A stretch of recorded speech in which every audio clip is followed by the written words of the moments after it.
that case is now officially closed. Have yourselves a great day. We'll do this again tomorrow, live from New York City.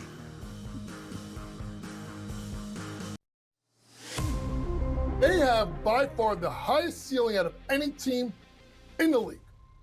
Elite talent, NBA shot making, versatility, and the best coach in the league in John Shire. They can beat you in multiple ways. Half court, full court, running gun, walk it up. And they out-execute you, maybe except for that game versus Texas Tech. College basketball today, only on SportsGrid. When did we become, so bitter that we can't accept another man's apology? We make mistakes all the time.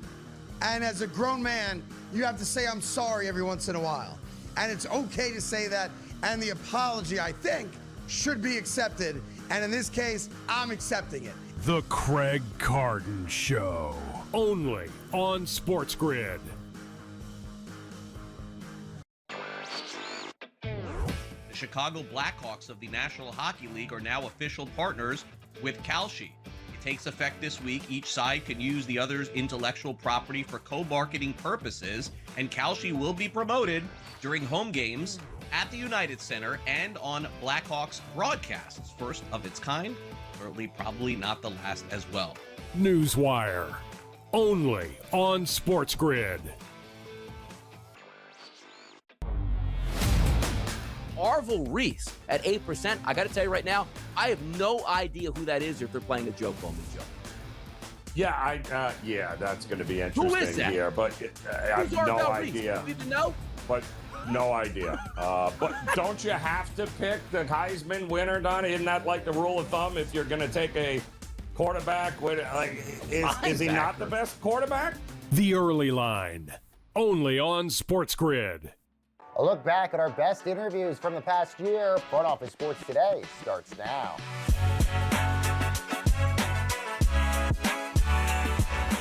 Hi, everyone, and welcome to Front Office Sports Today, your look inside the stories shaping the business and culture of sports. I'm Baker Machado here at FOS Studios in New York City, and this podcast is brought to you by Invesco QQQ. Changing the game has always been our game. You can access NASDAQ 100 companies in just one ETF, Invesco Distributors, Inc. Now ahead, we show you our best interviews from the last year, including Ken Griffey Jr., Diana Taurasi, and Tony Reali. But let's start with someone who found out a lot in 2025. Coming off his bombshell story alleging the Clippers might have circumvented the NBA salary cap to pay star Kawhi Leonard, podcaster and journalist Pablo Torre to chat his major scoop that shook the NBA. Take a look. Why is it that people care about the story of Steve Ballmer being held to account for cap circumvention, which is, again, a fake law in America, a real cardinal rule in the NBA? It's because the richest man in sports, one of the 10 richest people in the world, otherwise does not seem to be held to account, except in sports where the thing he wants the most, a championship, a superstar player, he cannot simply buy.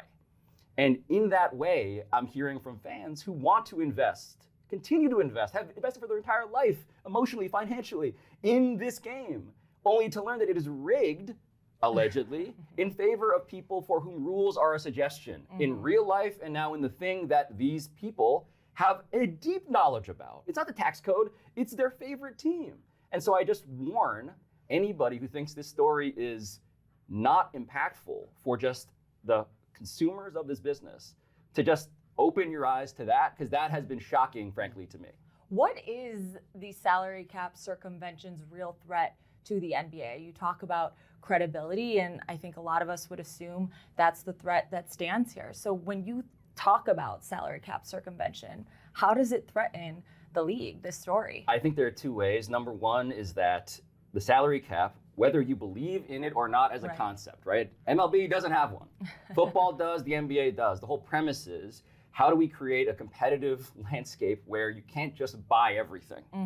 And so there's just that idea of the game being preserved in some way of fairness. The other thing, though, from a purely now, let's get under the hood of the NBA, is the NBA's business model. Any sports team's business model is, we spend X, we're valuated at Y. What Steve Ballmer has been doing in terms of the uncapped, on the record mechanisms of spending giant front offices, build a stadium with private money, right? Which is admirable. That's admirable. But if he is overspending in every way relative to how the other owners spend, and secretly he has put in, according to our reporting, $118 million over 18 months into aspiration, tracking quite neatly alongside the payments due to Kawhi Leonard in this endless cycle of aspiration, spending the money as soon as they get it, then going back to Steve Ballmer saying, hey, if Kawhi's going to be paid, according to my reporting, we need more, right? I can believe that Steve Ballmer was defrauded, but also that there was a scheme to circumvent the cap, which then has impacts on what is the actual real-world valuation of an NBA team. If there are all these expenses that aren't disclosed. Right. And that would have an impact on the actual big ticket items that Adam's job, one might assume, is to actually boost. You talk about the timing of the investments that Ballmer made into this company. There was also the Dennis Wong investment. And it seems to me that probably what's frustrating is, and I know you see this all over Twitter, there's still no smoking gun. You know, a smoking gun would be like an email from Ballmer to someone that says, here's how we're going to get around the salary cap and get Kawhi the full amount he needs. We're going to invest money in this other company that's a team sponsor, and they'll endorse him. Short of that, even if it's ridiculous, can or can't Ballmer and the Clippers continue to just say, yeah, we got hoodwinked. But there's nothing to stop a rich team owner from investing in a startup, right? That is also a partner of the team. Sure. I would say that Adam actually put it well in one of his comments. He pointed out a smoking gun is itself circumstantial. It's smoking, but there's no video of the bullet striking the target with the person's finger on the trigger, right? He said if it's smoking, it just went off. I didn't even really understand what he meant. I will take it at face value to simply mean that it's very hard to find a videotape, Donald Sterling style, that says, I should be banned from the NBA. Right. That's what really the threshold seems to be now. The CBA itself, though, the actual rule says direct or circumstantial. Those are the laws of the NBA land. Direct or circumstantial, and you must be able to explain it, and this is an adverb that is incredibly important to me, rationally. This is codified in the rules. And so when Adam is saying, actually, we need some standard, Dan, that I also share questions about. What is the standard really? Again, fake justice system, it could be anything. But when the rules say rational explanation, right? What is the standard? And in fact, if it's not that, why would it not be that? Why, again, not to just return to the reporting over and over again, but when you get to the question of there was a crazily large deal, sponsorship deal for Kawhi Leonard, that was more than 4 times the rest of the celebrity endorsement roster of aspiration combined. Leonardo DiCaprio, Robert Downey Jr., Cindy Crawford, Orlando Bloom, Drake, on and on. The number one guy was Kawhi Leonard, who got paid while the company was collapsing as Steve Ballmer, almost uniquely with Dennis Wong, continued to pour in money despite disclosures saying it was a terrible investment. While also, this deal for Kawhi Leonard, was never announced by anyone. And he did nothing to the point. So help me understand. I beg anyone to give me an explanation. The question of conspiracy at this point is not, am I reporting a conspiracy theory? The question is, why are you constructing one in the face of the evidence that is being provided? Meanwhile, baseball legend and amateur photographer Ken Griffey Jr. and his pal Michael Collins of ESPN joined FOS Today back in May, and Griffey gave his advice to those looking to write their next chapter after they retire. Take a look. We're so much alike that it's we're like brothers on certain things, except packing. Some of us pack lighter than others. Oh, here we go. See, he knows this one because he's been traveling so much for so long. Hold on. You're a caddy. Yes, which means I'm going to be over-prepared. No, they make that big-ass tour bag, and you got another person carrying another bag and you got your own caddy in the stands, carrying a bag because you got so much stuff. He can go on a 10 to 12 day trip with a carry-on. Oh. A carry-on and a backpack. which exactly the look that you have right there of kind of confusion. I have the same. I No, can't no, at all. I don't understand it. What led you to want to do this now, to have this show, this bucket list trip, aside from Michael maybe dragging you along, Ken? What made you guys decide this was the right time for this show and even these guests to join you on your show? My kids are pretty much out of the house.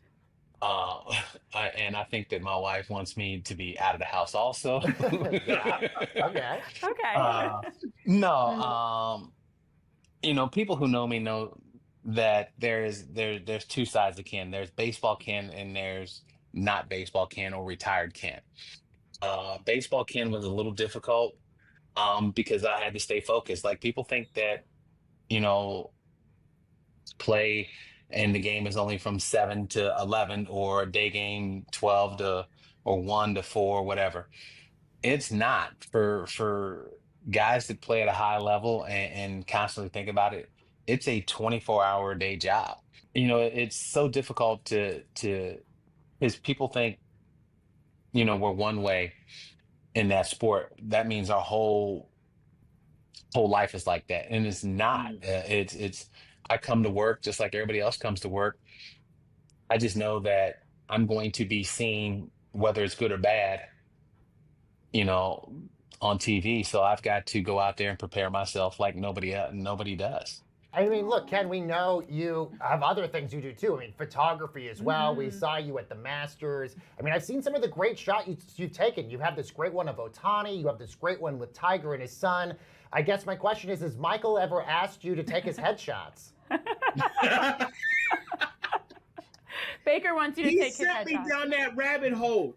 I started doing photography now too because of him. Really? I'm down the same rabbit hole because of him. Yeah. Okay. That's your so you're both Ken. in. That was Baseball Hall of Famer Ken Griffey Jr. and ESPN's Michael Collins. And coming up, we chat women's sports with Diana Taurasi, plus sneaker insider Nick DiPaola gives us insights into Caitlin Clark's big Nike shoe. That's all ahead on Front Office Sports Today.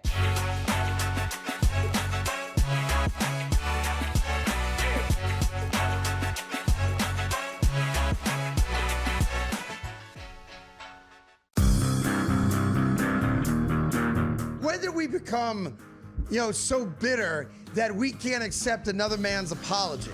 We make mistakes all the time.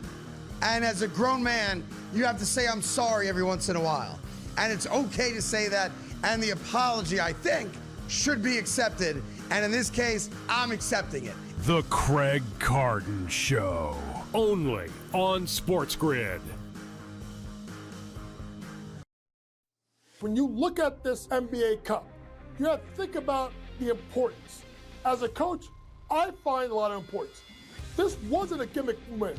The Knicks earned it the hard way, and it matters in April as Mike Brown continues to build that culture in New York, and now, in my opinion, the Knicks are legit contenders to win the NBA title. Pro basketball today. Only on SportsGrid.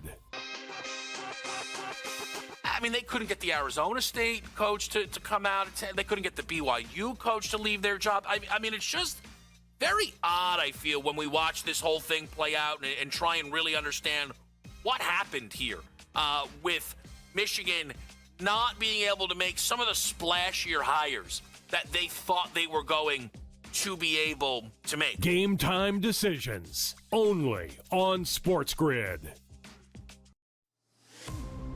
They have by far the highest ceiling out of any team in the league.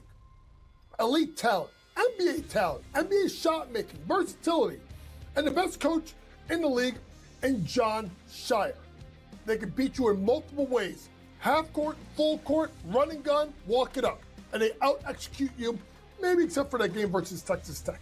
College basketball today. Only on SportsGrid. Well, as we look back to our favorite interviews over the last year, one stands out more than others. After over 20 years on the air, ESPN canceled Around the Horn. So we got the chance to chat with the long-running host of the show, Tony Reality, who talked about what the show meant to him and also his surprise when he first learned that ESPN would end the show. Take a look. My dream was to be a sportscaster, but being a TV host your job is to snap the ball and put other people in position to win. You're a center in some ways. I know you could host like a point guard. You could host like Steph Curry and shoot 35-footers. That's not the type of way I felt that show needed a host to be. So it's about setting people up. And the job of a opiner, a columnist, is to show people their view, their point of view. It's about perspectives. So when I first started on the show, it was a panel of 5 to 6 who are working every show, and that's a wonderful dynamic. We have that on PTI. Tony and Mike are going to be on every day. And I thought it would be important to have a little differentiation. So this would be a show that you would get more variety, an eclectic group of people. And I want to be able to have any conversation at any time. If we were to talk now on the street about sports, you can bring anything you want to the table. I'm not going to say, wait, hold on a second. I don't want to hear about your private life while we're having this conversation. We'd have a flowing conversation. But I want the 20-year-old to be able to talk to the 70-year-old. And I wanted men and women, of course. And I wanted people from different backgrounds in different sports. And I still think we could have kept on expanding and bringing in more voices because there's no limit to that. And every conversation, I think, is better with full voice. And that's really important. And we're going to take a quick break, but coming up, we've got more conversations with Tony around why ESPN decided to end the show.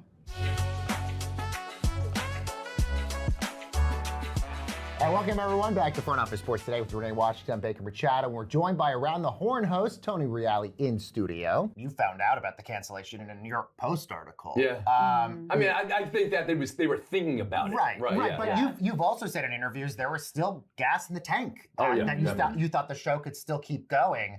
Yeah. Former panelists like Jamie Ariotti have said it was too woke. Politics maybe played a role in this. Yeah. Do you know if that was true? And do you know why ESPN decided to end the show? I don't know if I have an answer. I don't know if I need an answer. I mean, a creative difference in the network decision making that's understandable to me. I can live with that. If you believe the show was one thing or the other, show me. Give me 20 examples. Give me 30 examples. That's how I feel.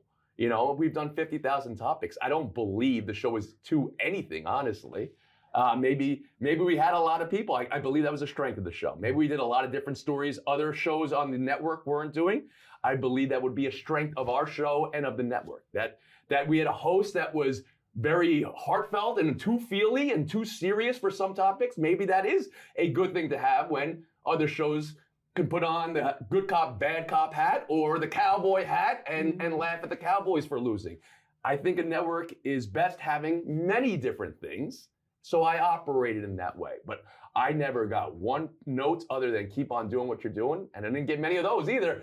I felt very comfortable that the show was in a safe place. So it was never, we didn't have controversies. Right. We didn't have, never once did I say we should retract something. Right. Never once did I hear from anybody making decisions, but I don't know if I'm going to ever get that answer or need that answer. I don't. I mean, it's going to be a couple of reasons, but I know, again, what our value was. I know how this show drove ratings. I know how this show expanded the universe of the industry to the benefit of the network. So a question you asked before, did the show become too diverse and too numerous panelists? Well, many of the people we happily introduced are frontlining the highest properties of the network right now. And that's evident. That's right there. So it wasn't because of that. And it wasn't because of the ratings, because I know exactly, and they have said this publicly too. So if it's not that, then it's just because things had to change and decisions they made affected other decisions. Well, the fact that PTI is staying on, and there was even talk for a while that maybe PTI was going for an hour. Well, of course it is, of course. Yeah. And there's even reports out there that maybe there's life for PTI after Wilbon and Kornheiser are no longer there.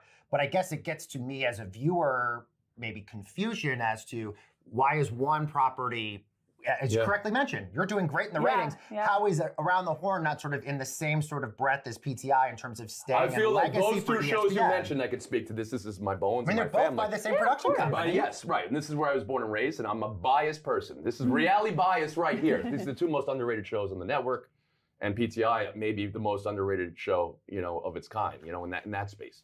Because it is a behemoth in metrics that people have traditionally counted. And now maybe you could say we're looking at impressions and digital spaces and all these things and certain energies from a network are put towards expanding that. But you're making TV? Yeah.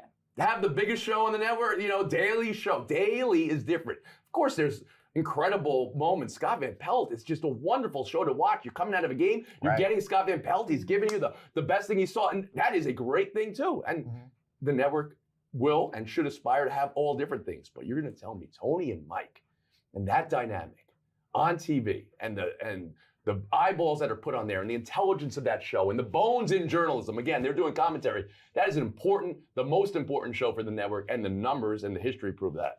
Yeah. Well, as you mentioned, just finding out the details around the end of your show, and you're such a likable guy. You radiate with this positivity.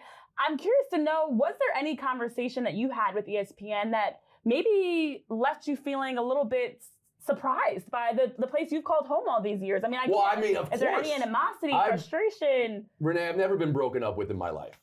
Now, how do you become a stat boy? How do you become stat boy? You don't date anybody in high school. You just read the encyclopedia, Right. So there was a pretty obvious reason why. So I had never been in that situation before, and I was disappointed. But I also have a feeling in me like I can change their mind.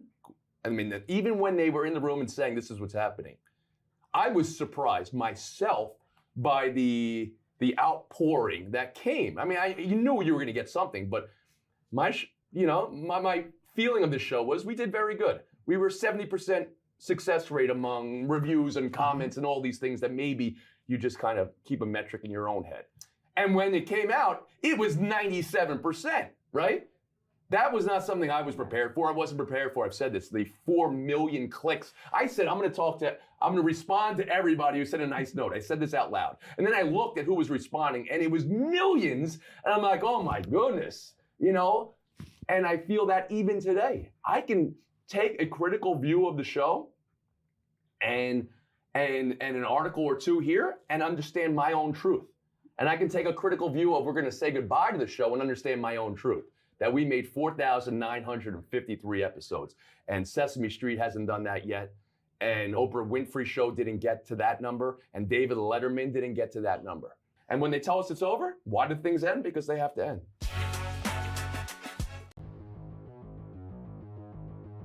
Let's play a little buy or sell. I think it's pretty evident that despite being one of the best tight ends in the history of the NFL, Travis Kelce's play and physicality and everything, with all due respect, took a big step back. This was easily his worst physical season of all. He just didn't look like himself.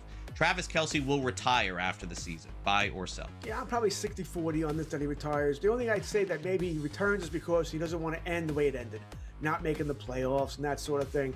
But let's just say for Gales and Mahomes, he isn't going to be ready for September or October.